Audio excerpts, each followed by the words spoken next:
ये जो बद्री नारायण की भूमि है, यह स्थान कुछ समय पहले भगवान भूत भावन भोलेनाथ का हुआ करता था। भगवान शंकर मां पार्वती के साथ यहां विराजमान रहते थे। अब एक दिन माता लक्ष्मी ने कहा भगवान विष्णु से, प्रभु मैं तो जा रही हूं मायके। अब भगवान विष्णु ने कहा, देवी तुम मायके चली जाओगी तो हमको भी कहीं जाना पड़ेगा, हम तुम्हारे बिना रहेंगे नहीं। चलो अच्छी बात है, तुम मायके जा रही हो, हम कुछ दिन तपस्या करें। भगवान विष्णु एक छोटे से बालक का रूप धारण करके इस बद्रीनाथ की धरा पर आए। जैसे ही मां पार्वती ने उस नन्हे से बालक को, भगवान विष्णु को देखा, बड़ा सुंदर रूप है उस बालक का, बड़ा सुंदर उसकी चितवन है। वैसे ही मां पार्वती ने उस लाल को, लल्ला को अपनी गोदी में बैठा लिया। भगवान शंकर तो सब जानते थे कौन है ये, टेढ़ी टांग वाला है और ऐसे काम में अलमस्त है। भगवान शंकर मां पार्वती से बोले, देवी इस लाल को यहीं रखो, चलो स्नान करके आते हैं। भगवान शंकर मां पार्वती के साथ उस गर्म कुंड में गए जिसमें हम और आपने सुबह स्नान किया। बताओ प्राकृतिक कैसी है, ना कोई मशीन ना कुछ है, ऐसा खौलता हुआ पानी है कि पहली बार जाओगे तो पहले तो डर लगेगा। उसी कुंड में भगवान शंकर मां पार्वती के साथ स्नान करने गए। अब भगवान विष्णु जो छोटे से बालक का रूप धारण किए थे, अब तो लाला ने कुंडी लगा ली अंदर से। भगवान शंकर मां पार्वती के साथ स्नान करके जैसे ही लौटे, गेट खटखटाया, बोले लाला। अब लाला काय को अब देवा तपस्या करनी वाय तो लाला ने आवाज नहीं दी, बहुत देर हो गई।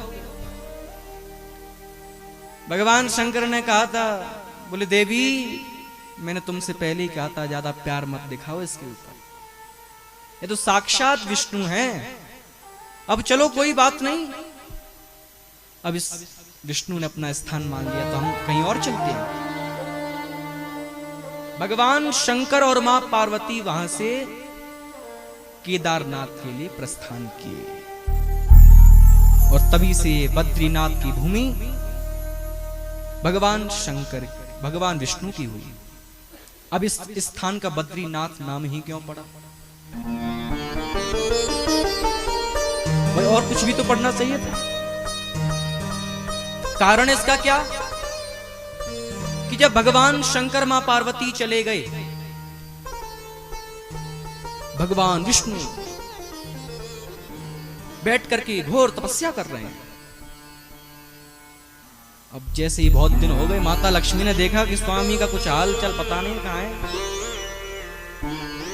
उनका भी पता लगाने तो पता चला कि वो तो पर्वत पहाड़ों में तपस्या कर रहे हैं। माता लक्ष्मी आई, क्या देख रही हैं? चारों तरफ बर्फ ही बर्फ है। सोच रही हैं कि मेरे स्वामी को इसमें कोई दिक्कत ना हो, परेशानी ना हो, तपस्या में भंग ना हो। माता लक्ष्मी अपनी स्वामी के लिए कोई तपस्या में भंग ना आए, उसके लिए माता लक्ष्मी ने बदरी का रूप धारण किया।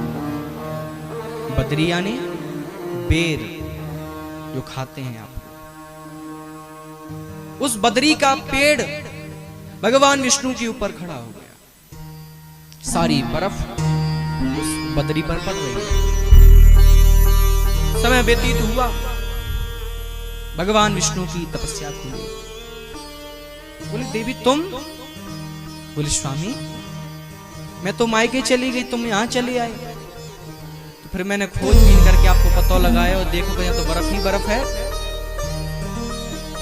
इसलिए मैं आपकी तपस्या में कोई भंग ना आए, इसके लिए बदरी का रूप धारण करके यहाँ खड़ी हूं। भगवान विष्णु ने कहा, देवी चिंता मत करो, अब तुम्हारे ही नाम से इस स्थान को जाना जाएगा। बोले बद्रीनाथ भगवान की जय हो। कहते हैं जो जाए बद्री और वो ना रहे दरिद्री। तो हम और आप तो आ गए बद्रीनाथ, अब दरिद्री तो कोई है नहीं।